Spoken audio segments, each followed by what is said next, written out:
Bismillahirrahmanirrahim. Assalamualaikum warahmatullahi wabarakatuh. Selamat datang kembali di program Literasi Sirah Nabawiyah, ringkasan sejarah Nabi Muhammad Sallallahu Alaihi Wasallam.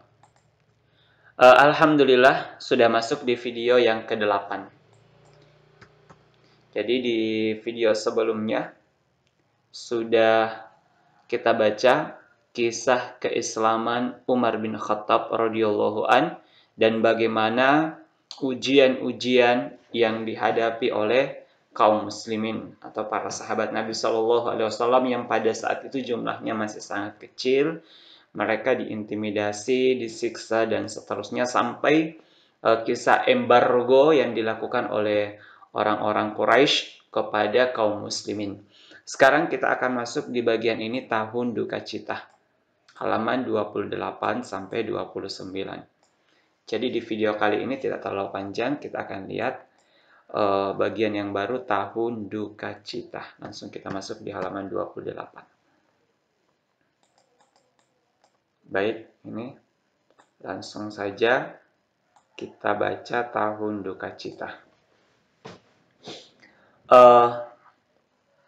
Jadi ini langsung masuk kisah penyakit keras telah menjalar ke seluruh tubuh Abu Thalib. Jadi Abu Thalib ini adalah paman Nabi Shallallahu Alaihi Wasallam yang selalu melindungi Rasulullah, membela Rasulullah, walaupun beliau tidak sempat bersyahadat.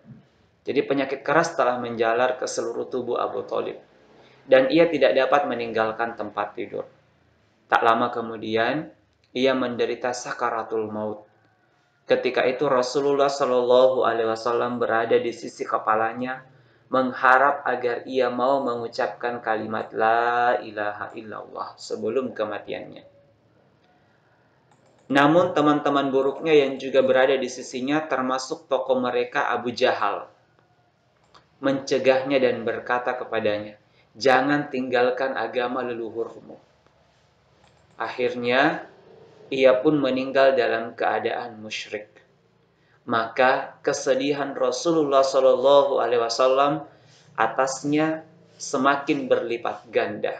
Jadi luar biasa kesedihan Nabi Shallallahu Alaihi Wasallam, pamannya Abu Thalib yang sangat beliau cintai, yang merawat beliau, yang melindungi beliau, akhirnya meninggal dalam keadaan musyrik. Karena beliau telah ditinggalkannya sebelum pamannya itu memeluk agama Islam. Tak lama kemudian, tepatnya 2 bulan setelah kematian Abu Thalib, Khadijah pun meninggal dunia. Sehingga Rasulullah Shallallahu Alaihi Wasallam semakin merasakan duka yang sangat pedih.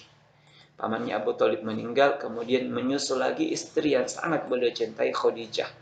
Istri yang selalu mendukung dakwah beliau, mengorbankan harta beliau untuk dakwah Rasulullah, yang sangat beliau cintai. Sehingga Rasulullah semakin merasakan duka yang sangat pedih.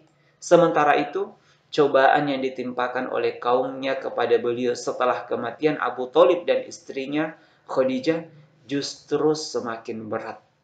Jadi kalau selama ini ada pamannya Abu Thalib, ada Khadijah yang mendampingi beliau, justru cobaan semakin berat. Jadi penindasan yang dilakukan oleh orang-orang musyrik Quraisy itu semakin berat. Jadi terkait kematian paman Abu Thalib yang sangat Nabi Shallallahu Alaihi Wasallam cintai, Allah Subhanahu Wa Taala menurunkan ayat di dalam Al-Quran, di Quran surah Al-Qasas ayat 56. Innaka la tahdi man ahbabtah. Sungguh engkau Muhammad tidak dapat memberikan hidayah kepada orang yang engkau cintai, yang sangat engkau kasihi. Walakinnallaha yahdi may yasha. Akan tetapi Allah memberi petunjuk kepada orang yang Allah kehendaki. Wa huwa a'lamu bil muhtadin. Dan dialah Allah yang lebih tahu siapa orang-orang yang mau menerima petunjuk. Jadi hidayah itu memang milik Allah Subhanahu wa taala. Bahkan Nabi tidak bisa memberikan hidayah dan petunjuk kepada orang yang sangat beliau cintai, yaitu Abu Thalib. Baik, ini pelajaran bagi kita dan peristiwa ini sangat menyedihkan hati Nabi Shallallahu Alaihi Wasallam. Maka setelah semua kesedihan-kesedihan ini yang meliputi hati Nabi Shallallahu Alaihi Wasallam. Kemudian beliau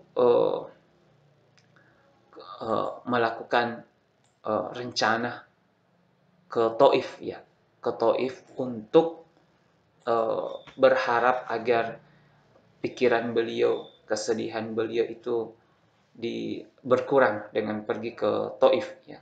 Ya, maka pikiran beliau tertuju pada suku Taif dengan harapan semoga Allah memberi petunjuk kepada penduduknya untuk memeluk Islam, ya, sekaligus sebagai pelipur kesedihan-kesedihan beliau. Tapi insya Allah akan kita lihat bagaimana kisah ketika Nabi Shallallahu Alaihi Wasallam masuk ke kota Taif. Demikian untuk literasi pada hari ini. Semoga kita bisa mengambil pelajaran pada kisah ini dan merasakan bagaimana kesedihan Nabi Shallallahu Alaihi Wasallam, bagaimana beratnya perjuangan Nabi Shallallahu Alaihi Wasallam di awal-awal keislaman ini, mengajak para sahabat sementara berjuang, orang-orang yang dicintai kemudian pergi.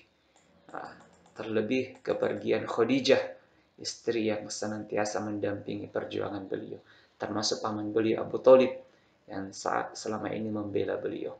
Demikian, sampai ketemu di literasi berikutnya. Wassalamualaikum warahmatullahi wabarakatuh.